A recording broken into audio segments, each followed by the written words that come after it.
आजकल के भोजपुरी गीतकारों को गीतकार आशुतोष तिवारी से कुछ सीखना चाहिए। नमस्कार, मैं किशन कुमार हूं। दोस्तों, आप में से बहुत सारे लोग आशुतोष तिवारी को जानते भी होंगे और अगर आप में से कुछ लोग नहीं जानते हैं तो आज पूरी बात बता देंगे। पूरी बात सुनने के बाद आप भी कहेंगे कि जी हाँ, भोजपुरी में अच्छे गीतकार भी हैं और उन अच्छे गीतकारों की लिस्ट में आशुतोष तिवारी का भी नाम है। आपको अपने मोबाइल स्क्रीन पर एक तस्वीर दिख रही होगी। ये तस्वीर है बिहार के बक्सर जिले के रहने वाले 25 से 26 साल की उम्र के युवा गीतकार आशुतोष तिवारी की। जी हाँ, कलम के जादूगर और भोजपुरी इंडस्ट्री में एक ऐसे मुकाम को हासिल करने वाले शख्स जो इन दिनों शख्स नहीं बल्कि शख्सियत बन चुके हैं। जी हाँ, भोजपुरी इंडस्ट्री में बड़े से बड़े स्टार हों या फिर नए कलाकार, सबकी डिमांड सीधे आशुतोष तिवारी हैं। कारण ये है क्योंकि गाने ऐसे लिखते हैं कि वाकई में कलाकार को पसंद आना तय है। आपने देखा होगा पिछले साल भी आशुतोष तिवारी का ही रहा और 2024 भी इन्हीं का है। लगातार भाई साहब गाने ट्रेंड में और जितने गाने आए सारे के सारे सुपर डुपर हिट। अब आप सोच रहे होंगे कि मैंने ये क्यों कहा कि आशुतोष तिवारी से आजकल के गीतकारों को कुछ सीखना चाहिए।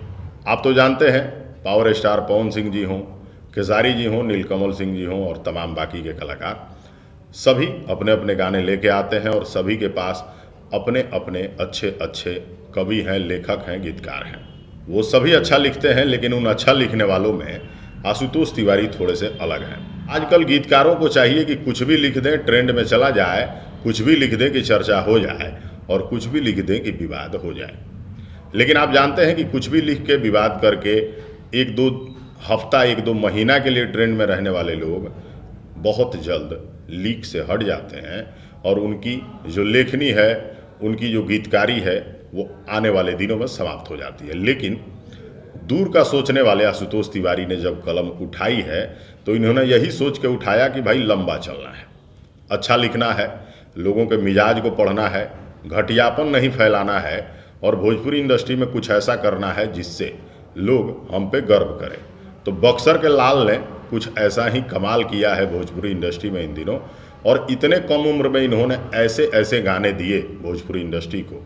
पवन सिंह जी ने गाए, नीलकमल सिंह जी ने गाए, सभी गानों को दर्शकों और श्रोताओं ने सीधे दिल में बसाया। वैसे बहुत सारे कलाकारों के लिए आशुतोष तिवारी जी लिखते हैं, लेकिन पवन सिंह जी और नीलकमल सिंह जी के तो ये सबसे ज़्यादा फेवरेट वाले गीतकार हैं। जी हाँ, तो ऐसे में आजकल के गीतकारों को सिर्फ ये नहीं सोचना चाहिए कि हम कुछ भी लिख के कुछ भी बना के सिर्फ चर्चा में आ जाएं। गीतकार आशुतोष तिवारी से ये सीखने की ज़रूरत है कि लंबा कैसे चला जाए। कलम जब उठाए हैं तो उसके सम्मान को कैसे बचा के रखा जाए, कवि एक गीतकार को कैसे अपने मर्यादा में रह के गीतकारी करके भोजपुरी इंडस्ट्री का सम्मान भी बचाए रखने की ज़रूरत है। तो ऐसे में ये सब चीज़ें नए गीतकारों को आशुतोष तिवारी से सीखने की ज़रूरत है। तो ऐसे में गीतकार आशुतोष तिवारी जी को ढेर सारी शुभकामनाएं हैं। इनके गानों की लिस्ट अगर देखी जाए तो बहुत लंबी है, वीडियो बहुत बड़ी हो जाएगी। ऐसे में गीतकार आशुतोष तिवारी जी को अनंत शुभकामनाएं, ढेर सारी बधाई।